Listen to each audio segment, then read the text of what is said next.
Marre d'un Notion en bordel où tu passes plus de temps à chercher tes infos qu'à bosser? On est tous pareils, t'inquiète, on va régler ça aujourd'hui. Imagine un espace de travail tellement optimisé que même ton ordi te dira merci.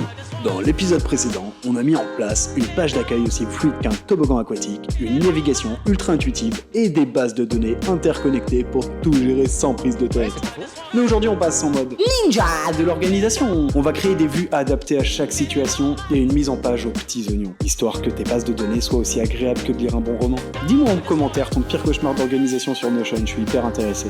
Si cette vidéo t'aide, abonne-toi et active la cloche, parce que la prochaine astuce pourrait bien te faire gagner plus de temps qu'un café bien serré un lundi matin. Let's go les no-codeurs!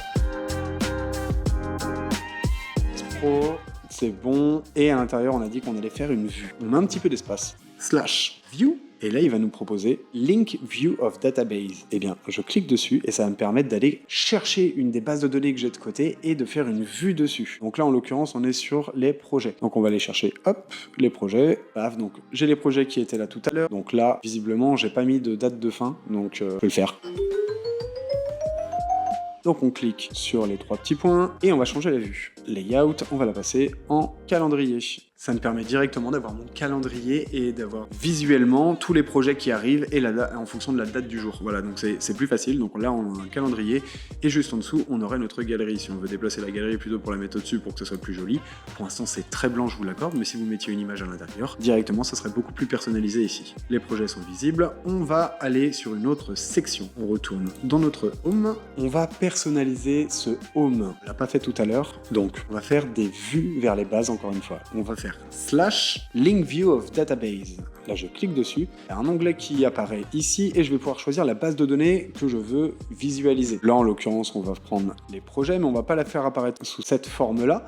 On va cliquer sur les trois petits points et on va les mettre en chronologie. Et pour ça, on va faire timeline. Voilà, comme ça. Dès que je me connecte à ma page, ça prend pas beaucoup de place, mais je sais directement ce qui arrive prochainement au niveau de mes projets. Si je veux cacher ça, je clique dessus et je fais hide. Très bien. Ici, on va créer une deuxième vue, donc /link database. Pour la suite, pour mettre en forme ça comme il faut, je vais créer des colonnes, donc /colonnes. Je vais créer seulement 2 colonnes, ça suffira, comme ça elles seront assez larges et je vais pouvoir mettre mes différentes bases de données dans les différentes colonnes et ordonner ma page pour que ça soit plus visuel, plus joli. Donc /link, on connaît, lien vers la base de données, on va mettre client.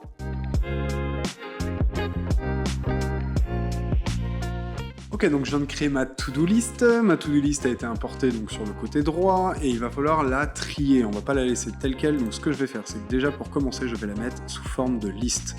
Donc liste ici. Voilà. Sur la gauche, j'ai bien tout ce qu'il faut pour ticker. Et si ça n'avait pas été le cas, j'aurais été dans propriété. Et juste ici, je vois ce qui est visible et ce qui est non visible. Ce qui est non visible, c'est en dessous de la partie projet. Et ce qui est au-dessus, c'est ce qui est visible. Donc si c'est là, ça n'apparaît pas. Si c'est au-dessus, ça apparaît. D'accord? Et je peux donner l'ordre de priorité, c'est-à-dire que si statut avait été en dessous et que ça me gênait, je préfère que les cases soient en première, je les décale sur la ligne du dessus. Maintenant que les propriétés ont été posées, on sait lesquelles apparaissent, il va falloir les trier. Et ben je vais faire des groupes et je vais les grouper par statut. Et comme ça, j'ai ce qui est à faire, ce qui est en cours, et tout ce qui a déjà été établi n'apparaît pas. Très bien, juste en dessous de la colonne client, donc je juste intervertis les deux, je trouvais ça plus visuel. Je vais choper cette fois-ci. Donc la partie to do, on s'en est occupé, on a bien changé un petit peu la disposition. La partie client, on va mettre une autre vue, une vue galerie, et puis vu qu'on a mis les différentes images sur les différents clients, bah directement c'est visuel, ça apparaît, c'est cool quoi. Sur les factures, bah là on va mettre ce qu'on appelait auparavant un Kanban. Là maintenant ils ont renommé ça board, et ça va me permettre de le trier, donc non envoyé, en attente de solde soldé. Donc là c'est plutôt pas mal. On va pas aller super loin dans le détail là-dessus. Si jamais vous voudriez que les factures soient là, eh bien je le prends, je le déplace directement sur le côté. Et comme ça, voilà, j'ai peut-être quelque chose qui vous correspondrait le mieux. Donc on a fait 4 vues sur cette même page. On a fait une vue version timeline pour les projets. On a les clients en version galerie pour avoir une belle vision d'entre eux. Et si je clique dessus, j'ai bien ma fiche client qui apparaît. Ici, les différents to-do, et si je clique dessus, bah, ça change de catégorie. Hop, et ça va dans Done, donc Done la partie terminée, mais vu qu'il n'y en avait pas auparavant, ça n'apparaissait pas. Pour les factures, tous les statuts et ce qui reste à régler ou pas pour nos différentes factures. Notre home général est prêt. On va passer à la suite. Finance, on va faire 2 vues de la base de données, donc /. On va reprendre facture, on va copier cette vue, CTRL-C, CTRL-V, j'aurais pu faire dupliquer, mais CTRL-D directement, c'était aussi simple. Et on va faire 2 vues différentes. Ici, on va le faire donc sous format liste. Ici, je vais plutôt le mettre en Kanban. J'ai oublié d'ajouter les colonnes, donc on va le faire maintenant, slash colonne. On va mettre 2 colonnes, comme ça à gauche, ça à droite. Hop, et là on a nos deux espaces visuels. Mais sur la liste, je veux qu'il y ait plus de choses qui apparaissent. Donc là, ce qu'on va faire, c'est qu'on va cliquer sur les 3 petits points, faire propriété. Je veux voir la date d'envoi, la date du règlement, et donc le statut. Donc ce qu'on va faire, c'est que ça, hop, on va les passer au-dessus. Date d'envoi, date du règlement. On pense bien sûr à changer en fonction de la France. Voilà.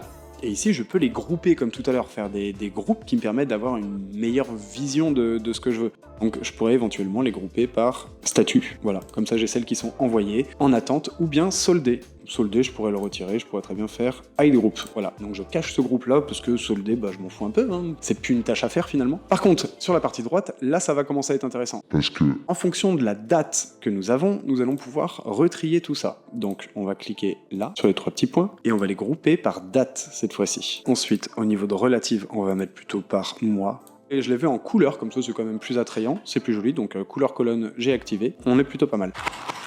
Donc là, on voit que tout était sur le mois de janvier. Mais si j'avais changé ça et que j'avais mis février, il m'aurait fait apparaître une deuxième colonne.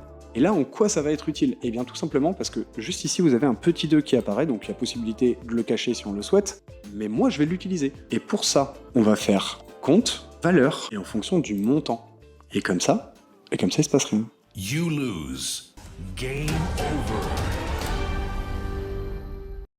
Donc là, je clique sur le petit 2, je vais faire plus d'options, je vais demander la somme et la somme des différents montants. Et comme ça, ça me permet par mois de faire le cumul de l'ensemble des factures et donc d'avoir directement le montant qui est affiché au-dessus. Plutôt pas mal, je vous l'accorde. Comme ça, on peut faire des prévisionnels et puis décaler ses factures, etc., changer les dates, voir qu'est-ce qu'il en est, et donc se faire un visuel sur l'année complète et son prévisionnel. Donc c'est un vrai espace finance qui a le mérite d'exister et qui surtout fonctionne. Donc là, à gauche, ça me sert à rien, en sachant qu'ils sont déjà triés par statut. Donc on va cacher cette propriété, et je vais masquer le statut. Tac. La date d'envoi aussi, puisqu'on l'a à côté. Hop, voilà, c'est plutôt pas mal comme ça. Voilà pour l'espace finance, on passe à la productivité. Il est là, nous on regarde la vidéo, lui il se permet, il se boit son café. Bon, en même temps, ça te laisse largement de temps de laisser un petit like. Hein. Bon, et puis profites-en, hein. Là, apparemment, vu comme il est parti, tu peux laisser un petit commentaire. Peut-être même le temps de regarder une autre de ses vidéos entre-temps. Hein. Ah, ah non, il réagit toujours pas. Bon, on va s'arrêter là. Il est content, il nous salue en plus. Salut. Hein, on va retourner à la vidéo. Merci Romain. Salut. Alors, dans productivité, on va pouvoir mettre en place votre base de connaissances. Donc là, on va pouvoir mettre base de connaissances. Hop. On va faire une table en mode galerie. On va créer plusieurs catégories. On va mettre par exemple... Ok, donc là j'ai créé toutes les parties, hein. On va dire qu'il y aura automatisation, LLM, développement, outils, productivité. Vous allez pouvoir trier dans chacune de ces catégories et en rajouter si vous le voulez en créant une nouvelle page. Vous allez pouvoir ajouter les différentes bases de connaissances que vous avez tout simplement pour que ça soit trié et que ça soit utile, que lorsqu'on veut parler d'une automatisation, eh bien on va sur automatisation et on a uniquement ce qui correspond aux automatisations qui sont à l'intérieur. Bien sûr, pensez à ajouter une image ici pour que ça reste visuel, et à l'intérieur, vous auriez pu, pourquoi pas, faire un toggle. Donc là, il y a un raccourci qui existe, c'est on fait le petit tic comme ça, espace, et ça crée un toggle. Donc ce toggle-là, j'aurais pu l'appeler make. Voilà, j'aurais mes différents onglets qui sont faits comme ça, et j'aurais pu, pourquoi pas, ouvrir et mettre à l'intérieur les différentes sous-catégories. Et trier l'ensemble de ma base de connaissances ici. Donc ça, c'était la première chose. On cache ça, hide in view. Et ensuite, une fois qu'on a fait la base de connaissances, il va falloir gérer sa prospection. Les candidatures. On va faire une vue sur la base de données qu'on a déjà établie auparavant. Candidature qu'on va mettre sous forme de tableau. Board, la prospection. Et là, pour le coup, on va utiliser la clientèle. Donc, on va créer une vue sur la base client. Et on va l'afficher, non pas en cambrant, mais en board, encore une fois. Voilà, ça c'est les différents clients, mais on va pas le trier de cette façon-là. On va les mettre par groupe, et on va les grouper par statut. Ok, donc dans la partie productivité cette fois-ci, on touche pas au back-end, hein, on n'oublie pas ça. C'est sacré, on le laisse de côté. On va créer une vue vers la base de données client, et vous allez comprendre pourquoi. Ici, je vais ajouter une petite ligne, et je vais appeler ça prospection, que je vais mettre en titre 1. Donc ici je vais faire la même chose, titre 1 pour candidature. Hop, ici je cache la partie client, hide. Je vais transformer, pour la prospection, je vais le transformer en tableau. Et ici, même chose, layout, board, voilà. Sauf que je vais les grouper différemment. Pour mieux me repérer, ici je vais créer un groupe et je vais les grouper par statut. Je vais laisser apparaître les statuts qui m'intéressent. Donc pour les faire apparaître, je clique sur l'œil, qualifier, hop. C'est un exemple, ça je pourrais le mettre juste après. Tout ce qui est ici, c'est les groupes cachés que je pourrais ne pas faire apparaître du tout. Ici, j'ai donc qualifié, recontacté, etc. Et donc ça va me permettre de déplacer en fonction de ce que je veux. Bien évidemment, vous pouvez ajouter des catégories, là on fait un exemple, à recontacter par mail, à envoyer une relance, etc. Donc vous mettez toutes les catégories et l'avantage, vous allez pouvoir les manipuler facilement, les différents blocs, pour les attribuer sur la bonne colonne. Le fait est que dans une prochaine vidéo, on verra des automatisations qui permettent de changer les statuts en fonction de quand on les déplace, etc. On reste connecté, on n'oublie pas, on s'abonne à la chaîne pour rien rater. Donc ça, c'était pour la partie productivité. On va passer aux parties ressources. Donc pour la partie ressources, on va encore faire un back-end.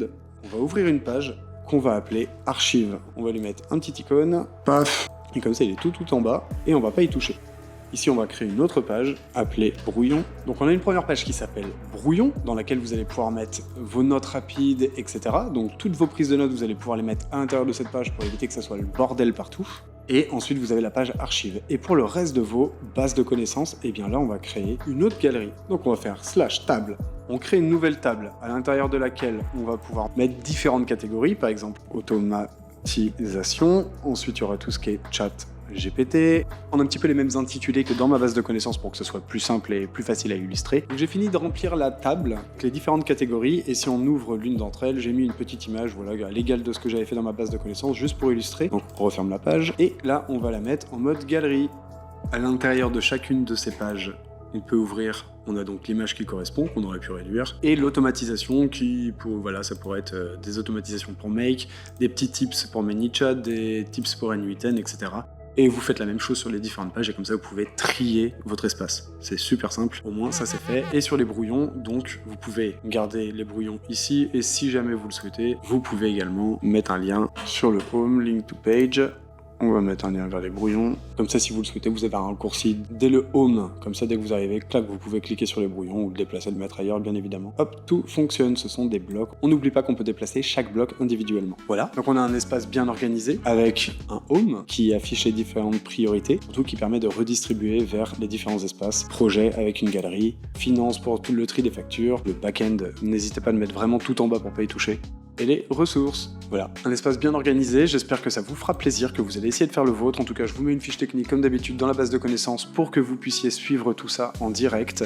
Et yalla, je vais faire une 4e vidéo pour vous montrer les automatisations qu'on pourrait mettre en place avec des exemples concrets. Je trouve qu'il faut vraiment une vidéo à part entière pour ça. Ok, c'est ainsi que se termine cette vidéo, j'espère que tu auras appris plein de trucs. En tout cas, moi je donne tout mon cœur, je progresse avec vous, je propose des vrais petits tips. Je mets tout dans la base de connaissances, t'oublie pas, tu peux tout récupérer en plus de ça. Fais-toi plaisir, c'est fait pour ça, ne prends pas de notes, va chercher les notes. Toi aussi, va chercher bonheur, va.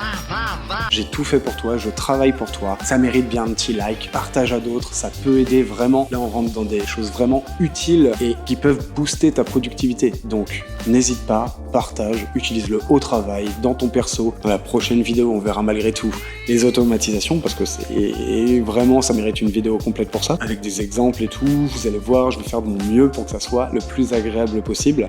Et je vous donnerai également des conseils et des erreurs à éviter en tant que débutant parce que j'ai fait bon nombre d'erreurs depuis que j'ai commencé à me former moi-même. Donc je redécouvre Notion et j'espère vous le faire découvrir à vous d'une belle façon. On se revoit la semaine prochaine pour une vidéo. Ne loupe pas le rendez-vous. Abonne-toi si c'est pas encore fait, comme ça t'es sûr de rien rater. Et sur ce, passez une bonne fin de journée, progressez, allez voir ce qu'il y a dans la base de connaissances et amusez-vous bien. Ciao!